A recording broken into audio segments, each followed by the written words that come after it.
아멘. 자, 오늘도 이렇게 예레미야 말씀이 계속되고 있습니다. 오늘 말씀을 이제 간략하게 요약을 하자면은 이제 예레미야에게 이제 바벨론에 대한 심판의 메시지가 이제 예레미야에게 임하여서 이제 바벨론이 어떻게 멸망할지에 대해서 이야기하고 있는 것입니다. 그래서 20절에 원래 바벨론은 하나님의 도구로서 사용되었던 나라였어요. 그래서 너희들은 나의 철퇴다라고 이야기를 하시면서 심판의 도구임을 이제 도구로서 쓰임을 받았었는데, 이제는 너희가 멸망할 것이다라는 말씀으로 이제 바벨론의 멸망이 이제 예언되고 있습니다. 그래서 27절에 그 멸망시키고자 하는 그 지명들에 대하여서 이야기가 나오는데, 27절을 보시면은 여기 아라락과 민니와 아스그나스, 이 나라가 어디냐면은 메데, 이제 페르시아 그쪽 이제 지역의 지명들이에요. 그래서 실제로 나중에 주전 538년에 이제 메데와 페르시아 바사가 동맹을 맺어가지고 이 바벨론을 전부 함락시킵니다. 몰락시켜요. 근데 실제로 이 여기에 있는 지명에 있는 나라가 나중에 이제 바벨론을 함락시키죠. 그래서 이 말씀대로 되어질 것을 이야기를 하고 있습니다. 그래서 바벨론이 이전에 이스라엘이 망했던 것과 같이, 이전에 다른 나라들이 멸망했던 것과 같이 이렇게 심판의 메시지를 하나님이 예레미야를 통하여서 말씀하고 계심을 볼 수가 있다라는 것입니다. 그래서 오늘 제가 말씀을 통해서 깨달은 것은 무엇이냐면은 모든 방면에서 우리가 수용하자라는 거예요. 하나님께서 하나님을 믿지 않는 이 바벨론이라는 나라를 쓰셔서 이스라엘을 이제 심판하신 것과 같이, 이것은 우리가 생각하기에는 어떻게 하나님을 믿지 않는 나라들이 쓰임을 받을까라고 생각을 할 수가 있잖아요. 하지만 하나님은 모든 방면에서 저희들에게 말씀하고 계시고 저희들을 깨닫길 원하시고 계시다라는 것입니다. 그래서 심지어는 저도 어린 아이한테 배우기도 하고, 그리고 또 다른 어떤 학문을 통해서 또 신앙 서적이 아닌 일반 철학책에서도 많은 것을 깨닫기도 하는데, 이것이 결코 이건 인간의 철학책이니 우리가 배제하자 할 수가 없는 거예요. 그 안에서 말씀하고 있는 것이 하나님의 계획이 있으시고, 또한 제가 예전에 이제 운전하면서 혈기가 많았잖아요. 그래서 운전하면서도 막 빵 하면은 이제 옆 사람이 창문을 내리고 막 뭐라 하잖아요. 그 말씀에도 저는 하나님의 음성이 들리더라고. 야, 씨 운전 왜 그따구 그래? 그러다 너 죽고 싶어? 막 열이 받는데, 내가 진짜 이렇게 하다가는 하나님한테 죽겠구나, 이렇게 음성을 듣는다라든지. 그러니까 하나님께서는 우리가 생각하지 못한 수많은 것으로 이제 우리에게 말씀을 하고 계시다라는 겁니다. 이처럼 저희들이 그것을 수용하자라는 걸, 수용하자, 모든 방면에서. 제가 이번에 이제 수련회가 다 끝났죠. 중국 어학연수도 끝나고 중고등부도 끝나고 청년부 캠프도 같이 참여를 했었는데, 캠프가 끝나고 엄청 힘들었어요. 뭔가 오늘 체력적으로도 그렇고 이제 정신적으로도 좀 힘들었었고, 그래서 끝나가지고 힘들다 하고 있는데 지금 목소리랑 상태가 안 좋잖아요. 그렇죠? 코로나가 걸린 거예요. 코로나가. 그래서 제가 이제 이번에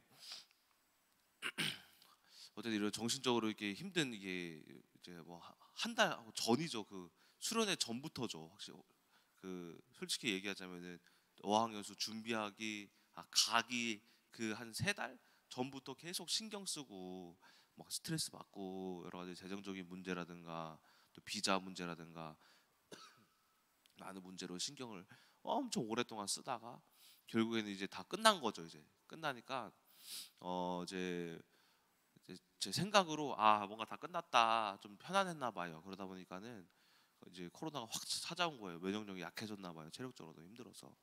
그런데 거기서 또 문제가 여러 가지가 있었는데,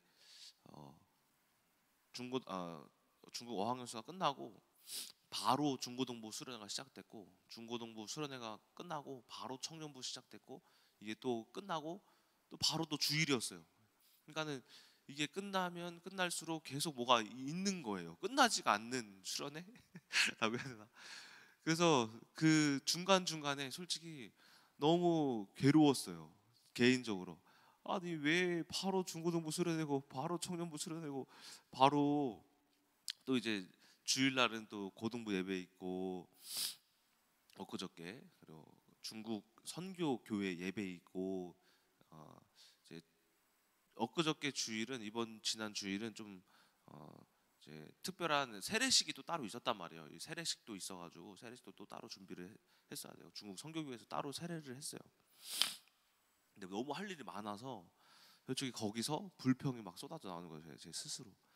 아이고 하나님 이렇게 수련회 잘 끝나게 해주셨으면은 좀 쉬게 좀 해주시지.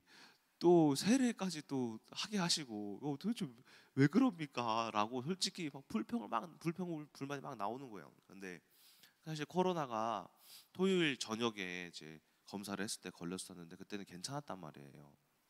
그런데 주일날 아침까지 괜찮았었는데 언제 좀 상태가 심각해졌냐면은 주일날 점심 먹고 밥 맛있게 먹었는데 점점 몸이 이상해지더라고요. 막 목소리도 이상해지고 몸살 기운처럼 에어컨 바람이 어찌나 추운지 막 바들바들 떨리고 막 그런 가운데에서 이제 불평을 하고 있는데 중국 선교교회 예배가 2시니까 이제 설교문을 준비했던 설교문을 보고 있었어요. 봤는데 본문 말씀을 다시 봤어요. 봤는데 본문 말씀이 뭐였냐면은 신명기 8장 2절에서 3절이었던 거예요. 그래서 제가 다시 봤죠. 한번 읽어드릴게요. 내 하나님 여호와께서 이 40년 동안에 내게 광야 길을 걷게 하신 것을 기억하라. 이는 너를 낮추시며 너를 시험하사 네 마음이 어떠한지 그 명령을 지키는지 지키지 않는지 알려 하심이라. 너를 낮추시며 너를 줄이게 하시며 또 너를 알지 못하며 내 조상들도 알지 못하던 만나를 내게 먹이신 것은 사람이 떡으로만 사는 것이 아니요 여호와의 입에서 나오는 모든 말씀으로 사는 줄을 네가 알게 하려 하심이라. 그러니까 이 말씀이 뭐냐면은 이스라엘 백성들이 40년 광야 생활을 했잖아요. 그 40년 동안 너희들이 왜 그 40년을 돌아다녔는지 하나님이 왜 그랬는지에 대한 이유예요. 너가 그 40년 동안에 그 생명도 없고 먹을 것도 없고 물도 없고 풀도 없는 그 광야에서 너희들이 40년 동안 생활한 것은 너희들 마음 시험하려고 한 것이다 라는 거예요. 네가 그 명령을 지키는지 지키지 않는지 내가 너를 본 것이다 라고 하시는 거예요. 그래서 사람이 떡으로만 사는 거, 먹을 거 먹고만 사는 것이 아니라 하나님의 말씀을 가지고 사는지 그만 보시려 합니다라는 거예요. 제가 이 말씀을 보고 나한테 하는 말씀이네.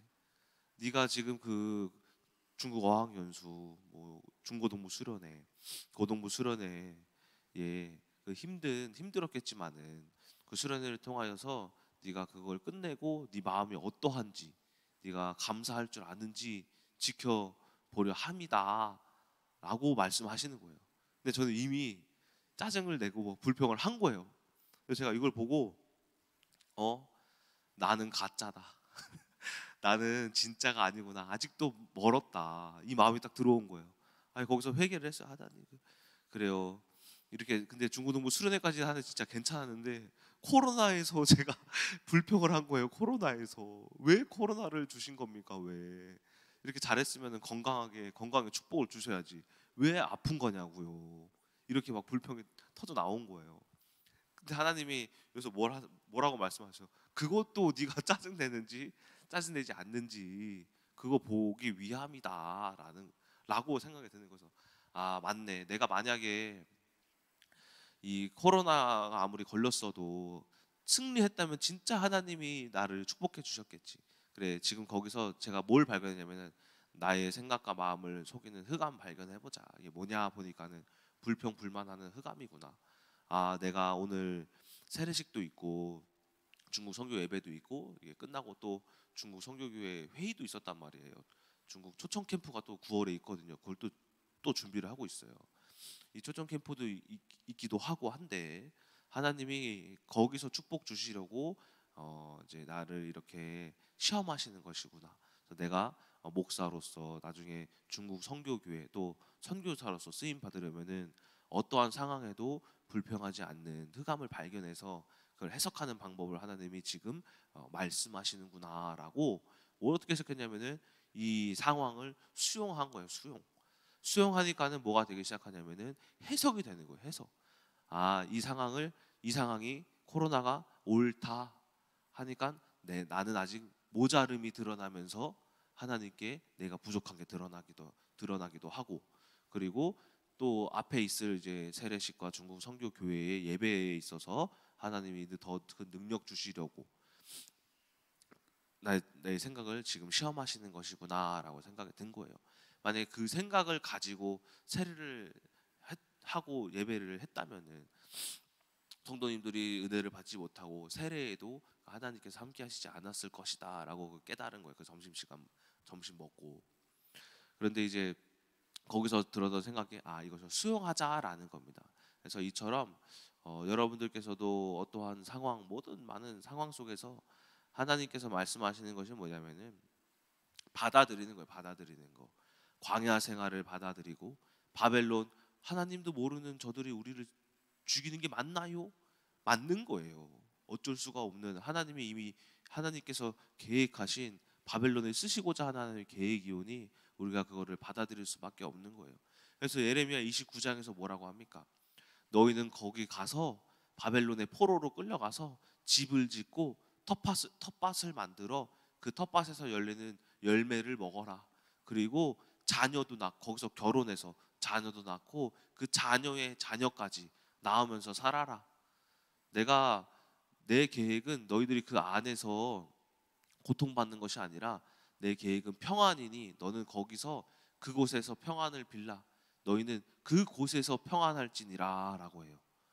그러니까 무슨 말이냐면 하나님은 내가 현재 주어진 환경에서 원하시는 것은 평안이라는 거예요. 평안.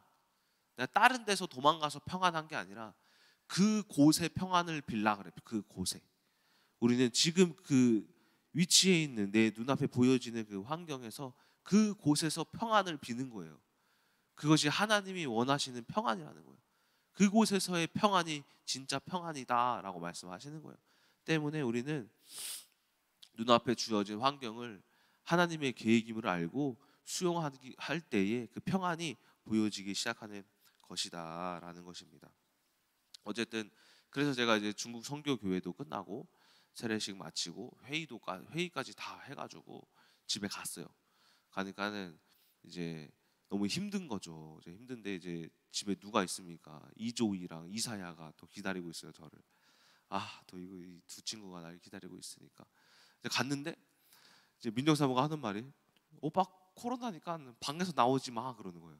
그래서 그런데 나 코로나니까 애들 옮을 수도 있잖아요. 특히 이사야는 한 달밖에 안 됐으니까. 그런데 나 그럼 방에서 나오지 말아야지. 오빠 한 3일 동안 나오지 마 그래. 그래? 여기서 하나님의 계획을 깨달은 거야. 하나님이 나 쉬라고, 애들 신경도 쓰지 말고 쉬라고 하시는구나.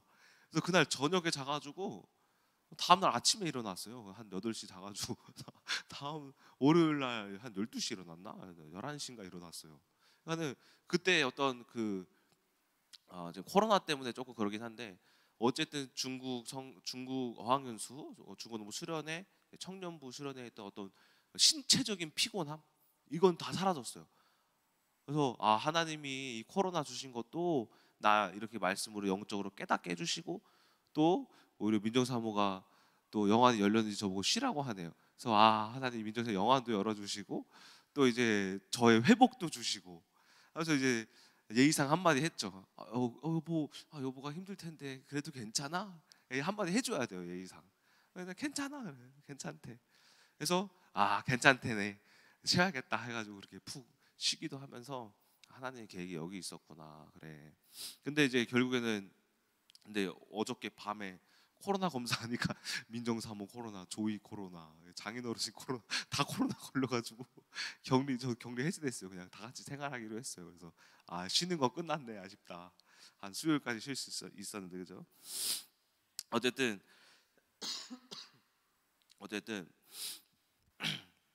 본론으로 돌아와가지고 어쨌든 하나님께서 이제 이 예레미야 말씀이 거의 다 끝나가잖아요. 여기서 우리가 예레미야를 통해서 볼 수 있는 것은 문제도 하나님 뜻이라는 거예요. 문제도 예레미야를 통해서 축복된 메시지를 하지 않았다라는 거죠. 우리가 예레미야 처음 시작할 때 하나님은 예레미야에게 이스라엘이 망할 것이다라는 저주의 메시지로 시작한단 말이에요. 그런데 그 말씀을 거부했던 이스라엘의 왕들 그리고 이제 서기관들은 예레미야를 죽이려고 하기도 했다라는 겁니다. 하지만 우리가 알잖아요. 하나님의 말씀은 틀림이 없고 하나님은 실수가 없으심을. 우리가 지금 눈앞에 있는 환경이 하나님이 틀렸다라는 것은 하나님을 거짓말쟁이로 만드는 것뿐이에요. 또한 우리가 그것에서 하나님이 계획하신 응답을 받을 수 없는 것뿐이에요. 근데 우리가 그 안에서 이 환경에서 하나님이 나에게 말씀하시는 것이 무엇인가? 분명히 여러분들은 각 처한 환경 속에서 우리가 생각으로 고백하여 승리했을 때에, 해석했을 때에 분명히 여러분들 하나님의 계획을 향해 올라갈 수 있는 겁니다. 이처럼 우리가 하나님의 계획을 발견해야 하는데, 제가 지난번에도 말씀드렸다시피 하나님의 속성은 우리를 높게 올리고자 우리를 높이시는 분이 아니라는 거예요. 하나님은 우리를 넓히시는 분이에요. 넓히시는 분. 우리의 생각을 넓히시고 마음을 넓히시고 우리의 지경을 넓히시는 분이에요. 우리가 올라가려고 했기 때문에 위에서 아래를 보니 그것이 문제다라고 생각한 거예요. 우리가 똑같은 위치에서 사람을 볼 때 모든 사람들의 말이 들리기 시작하는 거예요. 모든 환경이 내가 수용할 수 있도록 수용되기 시작한다라는 거예요. 이것을 루돌프 오트가 뭐라고 하냐면은 활력성이라고 해요. 활력성. 하나님은 뭐 하시는 분이냐면은 활력을 준대. 활력 뭡니까? 막 우리가 뛰어다닐 수 있는 힘, 그렇죠? 우리가 움직일 수 있는 어떤 에너지잖아요. 에너지, 활력. 근데 우리들의 생각은 어떻습니까? 활력이 아니라 오히려 죽어가는 생각이잖아요. 지금의 환경을 봤을 때 아유 이게 틀렸어. 아 난 망할 거야. 아이고 이건 큰일 났네. 아이고 문제네. 활력 없는 생각. 근데 하나님은 늘 하나님 하시는 것은 활력을 주신다고. 에레미야 29장 말씀에서도 그곳에서 평안을 빌라고. 내가 원하는 것은 저주가 아니라 평안이라고. 이처럼 하나님은 우리들에게 어떠한 환경 속에서도 활력, 생명을 주시기 위한 분이다라는 것을 여러분들이 기억을 하시기 바랍니다. 그래서 생명이 있는 곳, 활력이 있는 곳을 우리가 찾아가는 게 아니라 여러분 마음 가운데에, 생각 가운데에 활력, 생명이 있으면은 여러분들이 가시는 곳마다 그곳이 활력 있는 곳이 되고 그곳이 생명이 있는 곳이 될 수 있음을 여러분들이 기억하시기 바랍니다. 그래서 무조건 우리가 원하는 곳에서만 생명이 있는 게 아니다. 우리가 원치 않은 곳에서 또한 하나님의 생명이 그곳에 있으니 우리가 그것을 찾아가자. 그것은 하나님의 계획, 우리가 이곳을 수용할 때에 그 계획이 보여지는 것이다. 결론입니다. 이러한 활력 있는 생각이 요셉을 총리로 만든 거예요. 그 외지 그리고 또 형제에게 팔려서 또 형들에게 구박당해서 갔던 그 애굽 땅에서 요셉이 승리할 수 있었던 이유가 무엇이냐면은 요셉은 그곳에서도 하나님의 뜻이 있겠거니 한 거예요. 그래서 요셉이 창세기 39장에 고백할 수 있었던 보디발 장군의 아내의 유혹에서 하나님의 목전 앞에서 내가 어찌 죄를 행하리요 하잖아요. 그러니까 그 요셉의 고백에서도 볼 수 있는 것이 그곳에서 하나님을 계속해서 생각하고 있었다라는 거예요. 때문에 요셉은 그곳에서 생명 얻을 수 있어서 결국엔 하나님께서 총리로 만들어 주시잖아요. 모세도 마찬가지죠. 그 살인자가 그렇죠? 80세에 심지어 그 늙은 사람이 어떻게 하나님께 쓰임 받을 수 있었냐라는 거예요. 아무것도 가진 것이 없는 나무 지팡이 하나만 가지고 다니는 그 모세가 바로 하나님을 만났을 때 하나님이 그에게 활력 주셨기 때문인 거예요. 나는 아무것도 할 수 없으나 하나님이 함께 계시면 할 수 있겠구나라는 그런 생명 있는 생각이 모세를 통하여서 출애굽을 할 수 있었고, 여호수아도 마찬가지로 그 큰 가나안 땅을 하나님께서 하시겠거니라는 생명 있는 생각으로 가나안을 정복할 수 있었고, 그 외에도 많아요. 다윗도 그렇고 또 사도 바울도 그 살인마가 하나님의 복음을 담대히 전할 수 있고 아무렇지도 않은 척 전할 수 있었던 이유가 활력이 있는 생각이 있었기 때문이다라는 겁니다. 이처럼 여러분들께서도 지금의 어떠한 환경이 어떠하든지 여러분들에게 생명이 있으면 그곳이 생명이 있는 곳으로 바뀌어질 줄을 주님의 이름으로 소망합니다. 그래서 오늘 하루도 우리가 바벨론의 포로가 되어 있는 것 같을지라도, 페르시아에 정복당할 것 같을지라도 우리의 생각을 하나님께로부터 모든 것을 수용하시는 그 하나님의 생각을 닮아, 그리스도의 성품을 닮아 오늘 하루도 생명 있는 하루 되시고 활력 있는 하루 되시길 주님의 이름으로 소망합니다. 제가 기도하고 헌금 위에 기도하고 마치도록 하겠습니다. 사랑의 하나님, 우리가 오늘 말씀을 통하여서 이 바벨론이 하나님께 어떻게 쓰임 받았습니까?